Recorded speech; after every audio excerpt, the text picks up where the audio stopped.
नमस्कार, आप सभी का स्वागत है यूथ अध्ययन के चैनल पे। साथियों, एक बार फिर से मैं आप सभी के बीच एसपीटेट जून 2026 के लिए जीके का पार्ट 4 लेके आ चुका हूँ। पार्ट 4 का जो पहला क्वेश्चन है कि हड़प नीति के साथ किसका नाम जुड़ा हुआ है। तो हड़प नीति जिसे डॉक्ट्रिन ऑफ लैप्स भी कहा जाता है, तो डॉक्ट्रिन ऑफ लैप्स के साथ हड़प नीति के साथ किसका नाम जुड़ा हुआ है। तो डॉक्ट्रिन ऑफ लैप्स के साथ लॉर्ड डलहौजी का नाम जुड़ा हुआ है। ऑप्शन नंबर भी यहाँ पे बिल्कुल सही हो जाएगा। ये क्वेश्चन टेट परीक्षाओं में कई बार पूछा गया है। अच्छा, क्वेश्चन पूछने वाला क्वेश्चन ये भी पूछता है कि डॉक्ट्रिन ऑफ लैप्स को हड़प की नीति के नाम से भी जाना जाता है, लेकिन इसके अलावा इसको अन्य किस नाम से जाना जाता है। तो अगर बात करें हड़प की नीति की, तो इसको कई बार व्यवगत का सिद्धांत भी कहा जाता है। तो व्यवगत का सिद्धांत या हड़प की नीति के साथ जो नाम जुड़ा हुआ है वो आपका लॉर्ड डलहौजी के साथ जुड़ा हुआ है। एक बार क्वेश्चन पूछने वाले ने क्वेश्चन टेट परीक्षा में पूछ लिया था कि जो आपका लॉर्ड डलहौजी है वो इनका कार्यकाल हुआ है भारत में गवर्नर जनरल के रूप में कब से कब तक था। तो ये 1848 से लेकर 1856 तक भारत के गवर्नर जनरल रहते हैं। ये बात आपको डिटेल से याद रखना है। एक बार क्वेश्चन पूछने वाले ने क्वेश्चन टेट परीक्षाओं में ये कई बार क्वेश्चन पूछा गया है कि भारत में पहली रेलवे लाइन किसके समय चली थी। तो भारत में पहली रेलवे लाइन जो बिछाई गई थी या पहली रेलवे लाइन जो चली थी वो भी आपकी लॉर्ड डलहौजी के समय चली थी। ये बात आपको डिटेल से याद रखना है। अब क्वेश्चन पूछने वाला क्वेश्चन पूछता है कि भारत में पहली रेलवे लाइन कब चलाई गई। तो भारत में जो पहली रेलवे लाइन चलाई गई थी वो आपकी 1853 में चली थी। और ये रेलवे लाइन जो है वो कहाँ से कहाँ तक चली थी और किसके समय चली थी। तो ये रेलवे लाइन आपकी लॉर्ड डलहौजी के समय चली थी। और ये रेलवे लाइन जो है वो आपकी कितने किलोमीटर चली थी, 34 किलोमीटर चली थी। ये रेलवे लाइन जो है कई बार पूछा गया है कहाँ से कहाँ तक चली थी। तो रेलवे लाइन आपकी मुंबई से ठाणे चली थी। ये बात भी आपको डिटेल से याद रखना है। ये रेलवे लाइन मुंबई से ठाणे चलती है और किलोमीटर कितने, 34 किलोमीटर। ये दोनों के दोनों क्वेश्चन मोस्ट इंपॉर्टेंट है। साथियों, मैं आपको बताना चाहता हूं कि एसपीटेट जून 2026 के लिए अगर आप भी तैयारी कर रहे हैं तो आप हमारे साथ जुड़ सकते हैं मात्र और मात्र 499 रुपीज़ मंथ में।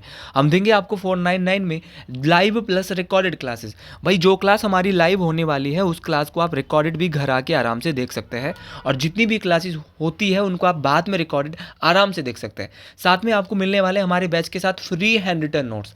आप किसी भी बैच के साथ जुड़ना चाहते हैं, आपको नोट्स यहाँ पे फ्री में मिलेंगे। और एवरी सैटरडे आपका वीकली टेस्ट रहने वाला है।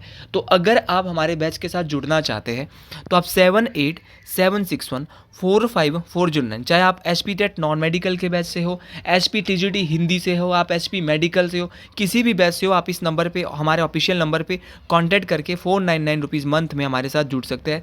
पैसा कमाना हमारा बहुत बड़ा मकसद नहीं है, और आप हमारे साथ जुड़ सकते हैं मात्र 499 रुपीज़ मंथ में। और ये वीडियोज़ भी आपकी बहुत ज़्यादा हेल्प करने वाली है। वापस आते हैं इन वीडियोज़ में। एक बार पुनः मैं आपको अपना नंबर शेयर कर देता हूँ, 7876145409। वापस आते हैं टॉपिक पे। एक बार क्वेश्चन पूछा गया था कि Charles Wood dispatch commission Bharat में किसके समय आया।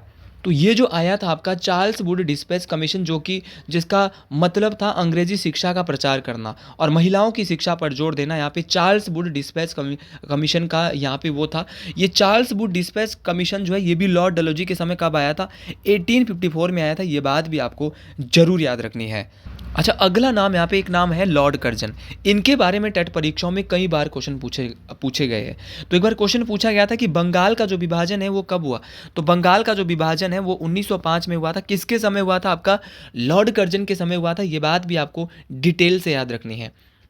और यहाँ पे एक नाम और दिया है लॉर्ड कॉर्नवालिस। इनसे क्या क्वेश्चन पूछा जाता है। तो इनसे क्वेश्चन पूछा जाता है कि बंगाल में स्थायी बंदोबस्त कब लागू किया और किसने किया।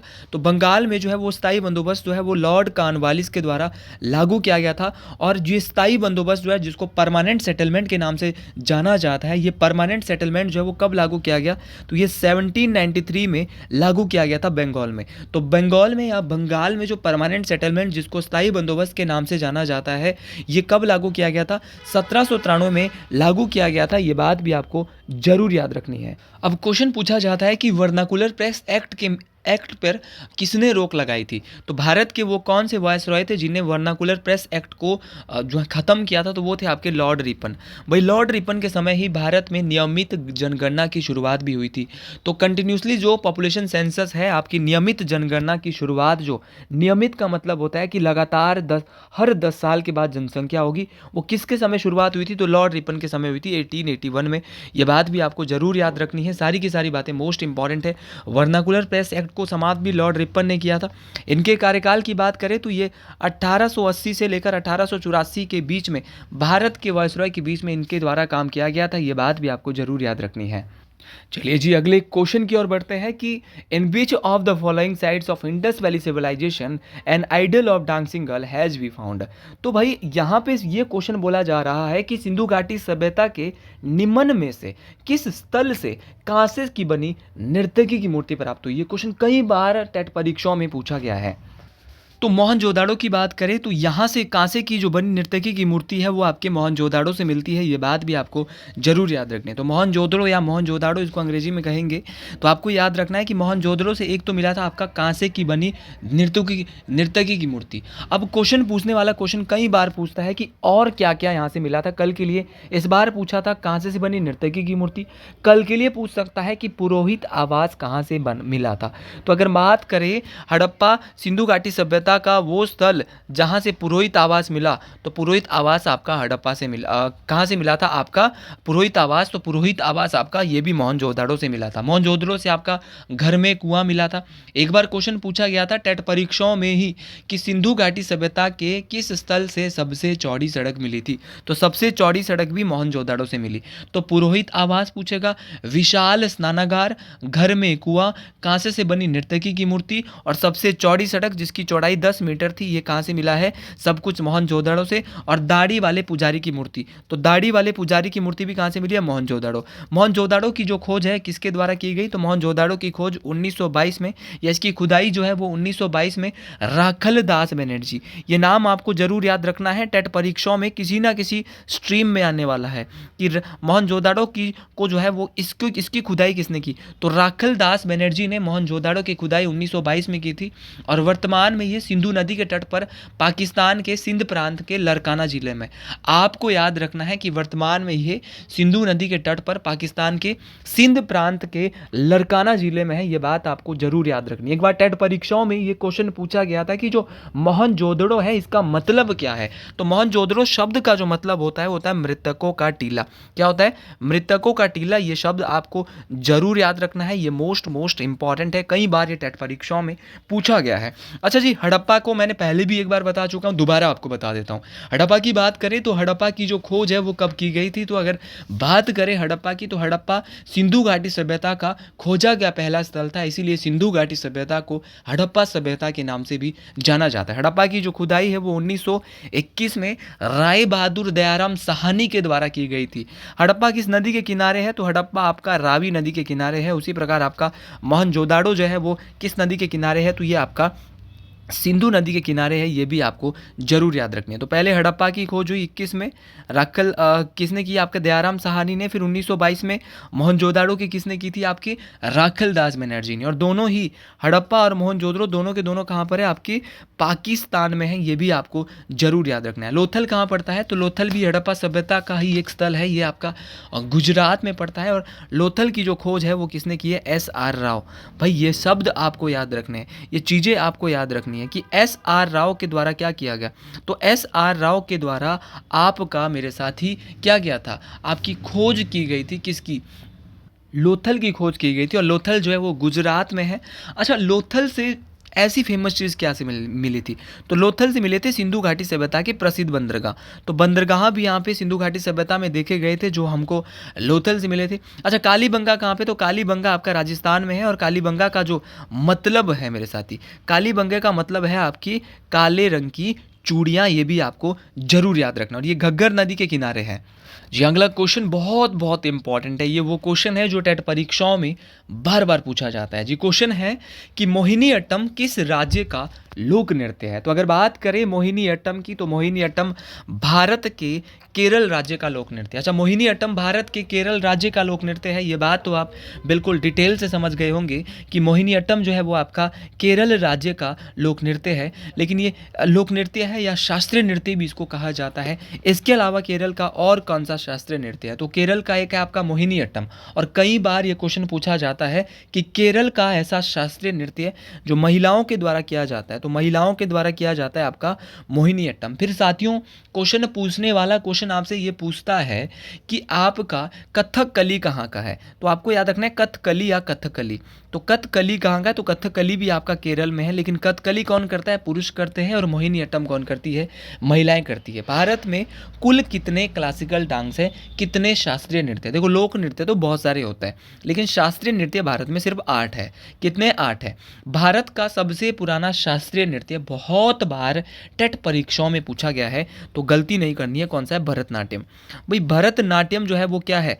आपका भारत देश का सबसे पुराना क्लासिकल डांस है। एक बार क्वेश्चन पूछने वाले ने क्वेश्चन पूछ लिया कि भरतनाट्यम कहाँ किया जाता है, तो ये किया जाता है आपका तमिलनाडु में। बहुत बार परीक्षाओं में क्वेश्चन आया है, और ये कैसा है? तो ये भारत का सबसे पुराना शास्त्रीय नृत्य है। ये बात आपको जरूर याद रखनी है। अच्छा जी, एक बार क्वेश्चन पूछने वाले ने क्वेश्चन टेट परीक्षाओं में पूछा था कि कथक नृत्य, कथक क्लासिकल डांस कहाँ पे किया जाता है? तो कथक कली केरल में किया जाता है, लेकिन कथक आपका कहाँ किया जाता है? यूपी में किया जाता है। ये बात आपको डिटेल से याद रखना है। तो कुचिपुड़ी कई बार पूछा जाता है। कुचिपुड़ी, तो कुचिपुड़ी से बोलेंगे कच्ची पूरी, और कच्ची पूरी कौन खाता है? अंधा खाता है। तो भैया याद रखना, कुचिपुड़ी क्या बोलेंगे? आंध्र प्रदेश। तो कुचिपुड़ी जो आपका शास्त्रीय नृत्य है वो आपका आंध्र प्रदेश में किया जाता है। ये सारी की सारी बातें मोस्ट इंपॉर्टेंट है। ये सारी की सारी बातें परीक्षाओं में काम आने वाली है। अच्छा, क्वेश्चन पूछने वाला क्वेश्चन पूछता है कि आप ये बताइए कि भारत का सबसे नया क्लासिकल डांस, सबसे नया शास्त्रीय नृत्य 8 में से कौन सा है? तो सबसे नया भारत का जो शास्त्रीय नृत्य है उसका नाम है सत्रिया। सत्रिया भारत का सबसे नवीनतम शास्त्रीय नृत्य है। ये बात आपको जरूर याद रखनी है। और सत्रिया कहाँ पे किया जाता है? सत्रिया आपका असम राज्य में किया जाता है। ये बात आपको जरूर याद रखनी है कि जो सत्रिया शास्त्रीय नृत्य है वो कहाँ किया जाता है? तो सत्रिया शास्त्रीय नृत्य जो है वो आपका असम राज्य में किया जाता है। ये बात आपको जरूर याद रखनी है। मोस्ट इंपॉर्टेंट तरीके से याद रखनी है कि जो सत्रिया है वो कहाँ पे है? तो सत्रिया जो आपका क्लासिकल डांस है वो कहाँ पे किया जाता है? तो सत्रिया आपका जो क्लासिकल डांस है वो आपका असम में किया जाता है। ये बात आपको जरूर याद रखनी है। और सत्रिया को कब शास्त्रीय नृत्य बनाया गया? ये क्वेश्चन बहुत इंपॉर्टेंट है। तो सत्रिया को सन 2000 में भारत का 8वां शास्त्रीय नृत्य बनाया गया। अब क्वेश्चन एक बार पूछा गया था कि जो शास्त्रीय नृत्य है उनको कहाँ से लिया गया है? तो शास्त्रीय नृत्य भारत में जो शास्त्रीय नृत्य है, शास्त्रीय नृत्य क्लासिकल डांस, वो डांस होते हैं जो प्राचीन समय से किए जा रहे हैं, उनको क्या बोलते हैं मेरे साथी? शास्त्रीय नृत्य बोलते हैं। फिर क्वेश्चन पूछने वाला क्वेश्चन बोलेगा कि शास्त्रीय नृत्य कहाँ से लिए गए हैं? तो शास्त्रीय नृत्य जो लिए गए हैं वो नाट्य शास्त्र से लिए गए हैं। ये क्वेश्चन आपको जरूर याद रखना है। तो चलिए जी अगले क्वेश्चन की ओर बढ़ते हैं। अगला क्वेश्चन है कि संविधान सभा में उद्देश्य प्रस्ताव को किसने पेश किया? मैंने पहले भी ये क्वेश्चन आपसे इंट्रोड्यूस किया है। तो संविधान सभा में जो आपका उद्देश्य प्रस्ताव है इसको जो पेश किया गया था वो आपके पंडित जवाहरलाल नेहरू के द्वारा पेश किया गया था। चलो जी, ये बात तो बिल्कुल सही है कि जो आपका संविधान सभा में जो उद्देश्य प्रस्ताव है वो पंडित जवाहरलाल नेहरू के द्वारा पेश किया गया था। ये बात आपको जरूर याद रखनी है। फिर आपका क्वेश्चन पूछने वाला क्वेश्चन क्या पूछता है? भाई क्वेश्चन पूछने वाला आपसे क्वेश्चन पूछता है कि उद्देश्य प्रस्ताव को पेश किसने किया? पंडित जवाहरलाल नेहरू ने। कब किया? तो संविधान सभा की तीसरी बैठक में। संविधान सभा की तीसरी बैठक कब हुई थी? मैंने ये भी आपको प्रीवियस वीडियो में बताई थी। तो ये हुई थी आपकी 13 दिसंबर 1946। तो 13 दिसंबर 1946 को संविधान सभा की तीसरी बैठक में उद्देश्य प्रस्ताव को पेश किया जाता है। लेकिन क्वेश्चन पूछा जाता है कि उद्देश्य प्रस्ताव को पास कब किया गया? तो उद्देश्य प्रस्ताव को जो पास किया वो क्या था? 22 जनवरी 1947 को। तो 22 जनवरी 1947 को यहाँ पे जो उद्देश्य प्रस्ताव था उसको यहाँ पे क्या किया जाता है? आपका प्रस्तुत तो पहले किया, फिर इसको पास किया। ये बात आपको जरूर याद रखनी है। साथियों, अगर बात करें आपका यहाँ पे कई बार क्वेश्चन पूछा गया है कि जो संविधान सभा थी उसके निर्माता कौन थे? तो संविधान सभा के निर्माता थे डॉक्टर भीमराव अंबेडकर। एक बार क्वेश्चन पूछा गया था कि भाई आधुनिक मनु के नाम से भारतीय संविधान में किसे जाना जाता है? तो आधुनिक मनु के नाम से आपका डॉक्टर भीमराव अंबेडकर को जाना जाता है। ये बात आपको जरूर याद रखनी है। फिर एक बार क्वेश्चन पूछने वाले ने क्वेश्चन क्या पूछ लिया? भाई क्वेश्चन पूछने वाले ने क्वेश्चन यहाँ पे बहुत ही बेहतर क्वेश्चन पूछ लिया कि आप ये बताइए कि प्रारूप समिति के अध्यक्ष कौन थे? तो प्रारूप समिति के अध्यक्ष भी डॉक्टर भीमराव अंबेडकर थे। अच्छा, डॉक्टर भीमराव अंबेडकर आपके प्रारूप समिति, जिसको टंकण समिति या पांडुलेखन समिति या अंग्रेजी में प्रारूप समिति को ड्राफ्टिंग कमेटी भी कहा जाता है, इसकी स्थापना कब हुई? तो प्रारूप समिति की स्थापना 29 अगस्त 1947। तो 29 अगस्त 1947 को प्रारूप समिति की स्थापना होती है। ये बात आपको जरूर याद रखनी है। और क्वेश्चन पूछने वाले ने क्वेश्चन एक बार पूछा था कि संविधान सभा के संवैधानिक सलाहकार कौन थे। तो संविधान सभा के कई बार टेट परीक्षाओं में ये क्वेश्चन पूछा गया है कि संविधान सभा के संवैधानिक सलाहकार थे वी.एन. राव। क्या नाम है भैया? वी.एन. राव जो है आपके संविधान सभा के संवैधानिक सलाहकार थे। एक बार क्वेश्चन पूछा गया था कि अगर आप प्रारूप समिति की बात कर रहे हैं, ड्राफ्टिंग समिति की बात कर रहे हैं, ड्राफ्टिंग कमेटी की बात कर रहे हैं, इसमें टोटल सदस्य कितने थे? 7। तो इसमें टोटल सदस्य 7 थे, ये बात आपको जरूर याद रखनी है। भारत का जो संविधान है उसमें वर्तमान में कितनी अनुसूचियां? तो भारत के संविधान में वर्तमान में 12 अनुसूचियां हैं। कितने पार्ट है ये मैं शुरुआत में आपको बता चुका हूं। ये 25 भाग भारत के संविधान में है। ये सारी की सारी बातें आपको जरूर याद रखनी है। अच्छा, भारत का संविधान बनकर कब तैयार हुआ था? तो भारत का संविधान 26 नवंबर 1949 को बनकर तैयार हुआ था। तो भारत का संविधान 26 नवंबर 1949 को बनकर तैयार हुआ था, लेकिन उसको जो लागू किया गया था, उसको जो पारित किया गया था, वो आपका 26 जनवरी 1950 को किया गया था। ये सारे क्वेश्चन आपको जरूर याद रखने हैं, इसीलिए 26 जनवरी को गणतंत्र दिवस भी मनाया जाता है। बहुत सारे लोगों से ये पूछा जाता है कभी कि गणतंत्र दिवस क्यों मनाया जाता है। और अभी रिपब्लिक डे कुछ दिन पहले हमारे हिमाचल में, हमारे भारत में हुआ था, तो कुछ लोगों को यही पता नहीं कि संविधान दिवस क्यों होता है, आपका गणतंत्र दिवस क्यों होता है। तो संविधान दिवस कब मनाया जाता है? जब संविधान बना था, जिसको कानून दिवस या संविधान दिवस, तो ये मनाया जाता है 26 नवंबर को। लेकिन भाई गणतंत्र दिवस 26 जनवरी को, क्योंकि इस दिन हमारा जो संविधान है उसको लागू किया गया था। तो हमारा संविधान बनकर तैयार हुआ 26 नवंबर 1949 को और लागू हुआ था 26 जनवरी 1950 को। दोनों क्वेश्चन टेट परीक्षाओं में कई बार पूछे जाते हैं। बात कर रहे हैं संविधान सभा की। संविधान सभा की अंतिम बैठक कब हुई थी? तो संविधान सभा की अंतिम बैठक कई बार पूछा गया है परीक्षाओं में। 24 जनवरी 1950 को संविधान सभा की अंतिम बैठक हुई थी। यह बात भी आपको जरूर याद रखनी है। एक बार क्वेश्चन पूछा गया था कि हमारा जो देश का राष्ट्रगान है, जिसका नाम है जनगण मन, राष्ट्रगान के रचयिता जो है वो कौन है? आपके रविंद्रनाथ टैगोर है। राष्ट्रगान के रचयिता रविंद्रनाथ टैगोर तो है, ये बात जी आप समझ गए, लेकिन इसको कब यहाँ पे अपनाया गया? तो राष्ट्रगान को 24 जनवरी 1950 को अपनाया गया। ये बात आपको जरूर याद रखनी है, मोस्ट इंपॉर्टेंट तरीके से याद रखनी है। ये सारे के सारे क्वेश्चन बहुत बहुत इंपॉर्टेंट है। सारे क्वेश्चन टेट परीक्षाओं में पूछे जाएंगे और इन सभी क्वेश्चन को आपने डिटेल से, और भारत के प्रथम राष्ट्रपति कौन है? डॉक्टर राजेंद्र प्रसाद, और इनको संविधान सभा की अंतिम बैठक में ही भारत का राष्ट्रपति 24 जनवरी 1950 को बनाया गया था। ये सारे क्वेश्चन बहुत प्यारे हैं, बड़े प्यारे क्वेश्चन है भाई। तो 24 जनवरी 1950 को भारत का प्रथम राष्ट्रपति किसको बनाया? डॉक्टर राजेंद्र प्रसाद। तो जी चलिए आगे बढ़ते हैं कि ओजोन परत इनमें से किसमें होती है।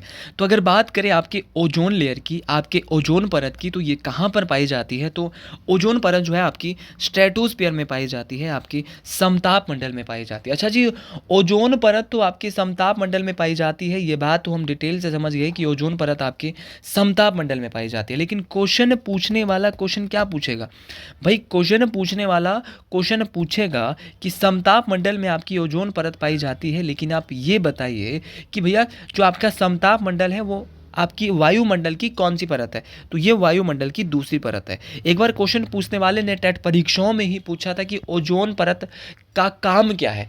तो ओजोन परत का काम है सूर्य से आने वाली जो अल्ट्रा वायलेट जो रेजिज होती है, जो पराबैंगनी किरणें हम जिनको हिंदी में बोलते हैं, तो सूर्य से आने वाली पराबैंगनी किरणों को अवशोषित कर लेती अपने आप में। कौन? ओजोन परत। और ओजोन परत की मोटाई को कई बार ये क्वेश्चन पूछा गया है कि ओजोन परत की मोटाई को किस में नापा जाता है। तो ओजोन परत की मोटाई को किस इकाई में नापा जाएगा? तो है आपकी डॉप्सन यूनिट। कौन सी? आपकी डॉप्सन इकाई। देखो ये क्वेश्चन टेट परीक्षाओं में कई बार आया है, किसमें? डॉप्सन इकाई में आपकी ओजोन परत की समताप मंडल में जो ओजोन परत पाई जाती है उसकी मोटाई को मापा जाता है। काम क्या करती है? पराबैंगनी किरणों से रोकती है।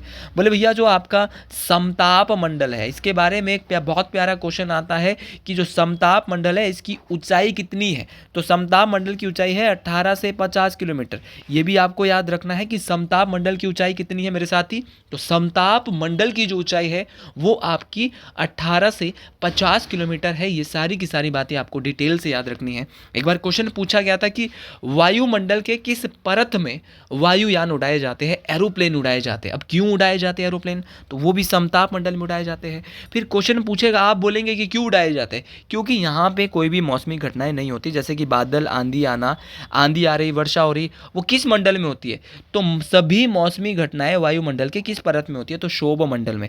और वायुमंडल की ट्रोपोस्फीयर में होती है। वायुमंडल की सबसे निचली लेयर, सबसे लोअर लेयर कौन सी है, तो आपकी क्षोभ मंडल है, ट्रोपोस्फीयर है। और सबसे बाहरी मंडल कौन सी है, तो आपकी बहिर्मंडल है। कौन सी है, बाह्य मंडल को एक्सोस्फीयर आपका सबसे बाहरी मंडल है। और वायुमंडल की चौथी लेयर कौन सी है, तो चौथी परत है आपकी आयनोस्फीयर, आयन मंडल। आपको ये बात याद रखनी है। इसकी ऊंचाई जो है आपकी कितनी है, तो आयन मंडल की ऊंचाई आपकी 80 से 400 किलोमीटर है। कितनी आपकी आयन मंडल की जो ऊंचाई है वो आपकी 80 से 400 किलोमीटर है। और यहाँ पर क्या होता है, जितनी भी कम्युनिकेशन सैटेलाइट है आपका, जितने भी संचार उपग्रह है, वो वायुमंडल के किस परत में, आयन मंडल में है। और आपको ये बात भी याद रखनी है कि रेडियो वेव्स कहाँ पे रिफ्लेक्टेड होती है, एटमॉस्फेयर में कहाँ पे रेडियो वेव्स रेडियो तरंगे परावर्तित होती है, तो वो भी आपके आइनोस्फीयर में होती है। तो साथियों, आज के लिए इतना ही। आपको भी मेरी वीडियो पसंद आई हो तो कमेंट बॉक्स में एक नाम एक नारा जरूर लिखिए। हर हर महादेव, जय श्री गुल महाराज, राधे राधे। मिलते हैं अगले वीडियो में एक नए जोश, नई उम्मीद के साथ। सभी को हर हर महादेव।